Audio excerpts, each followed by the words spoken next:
Well, hello again, and welcome to the VK6CS amateur radio channel. I actually used this amplifier for the first time on the air yesterday.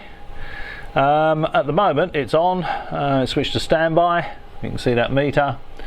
I have the PTT relay, or the relay that will be keyed by the drive radio, active at the moment, and that is fudged into an active condition by that crocodile clip there. And the reason for that is I don't have a keying line between the drive radio and the linear amp, unfortunately, at this stage. But looking at the instructions, 50 milliamps is supposed to be spot on. Okay, so using a little MFJ 945E tuner to match the output of the FT450 to the input of the FLdx2000. And if I just key it,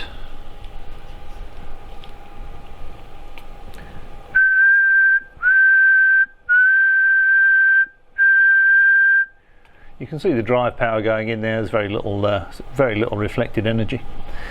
If I come across here, there is a power meter, and if I whistle into the microphone,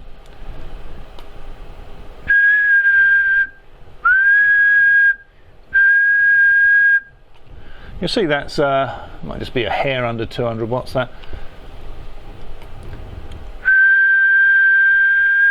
it looks like 200 watts from the angle I'm looking at it. And the reason it's set to 200 watts output is that I'm using an auto tuner, and the auto tuner is rated at 200 watts PEP, so I don't want to blow that up, as I'd have to buy another one. Okay, so the drive power.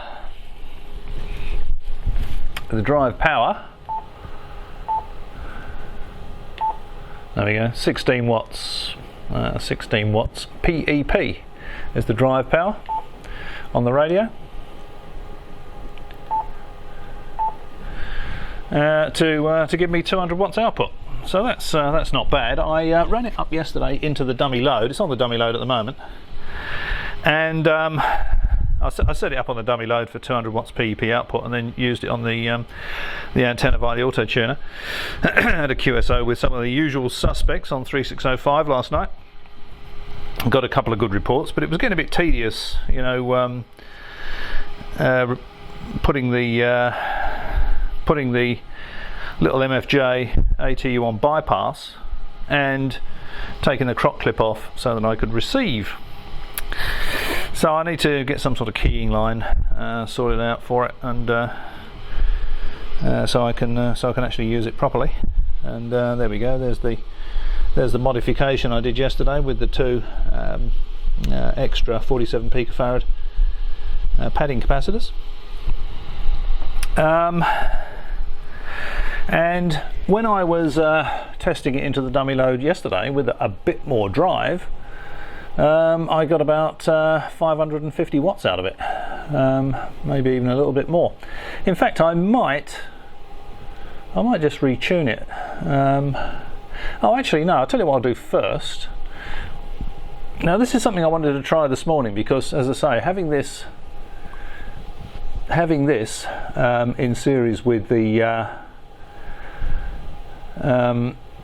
connection between the drive radio and the amplifier is a bit of a pain. So if I just blow into the microphone, just look at the sorry about this. Now if you look at the SWR on the FT450 on the left hand side up here, you can barely see anything there. Now if I put the and that's for 200 watts output, so if I put the tuner on bypass, so now I wouldn't have to worry about taking the tuner out of circuit. Effectively I'm just connecting the radio straight to the power amp. You can see what happens to the SWR.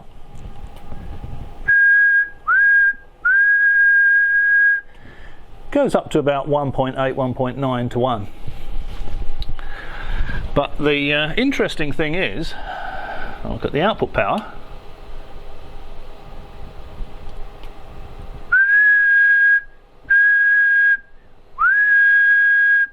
It's not significantly different, but I do want to figure out a way of getting a better match to this without using that, because this amplifier is a 1967 vintage, and it was designed to be driven by a valve radio, and of course a valve radio will tune into a wide range of impedances.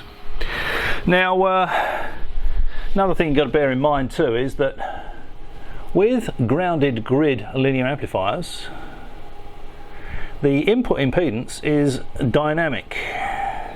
Someone said to me the other day that they thought they had a problem with their linear amp because the input matching was changing with the output tuning, and that's perfectly normal for grounded grid amplifiers. So if you've got a grounded grid amplifier and you've noticed that, it's nothing to worry about. Okay, well, I'll put the camera down, and I might just tune it up for full power, see what I can get on 80 meters, and do another quick video.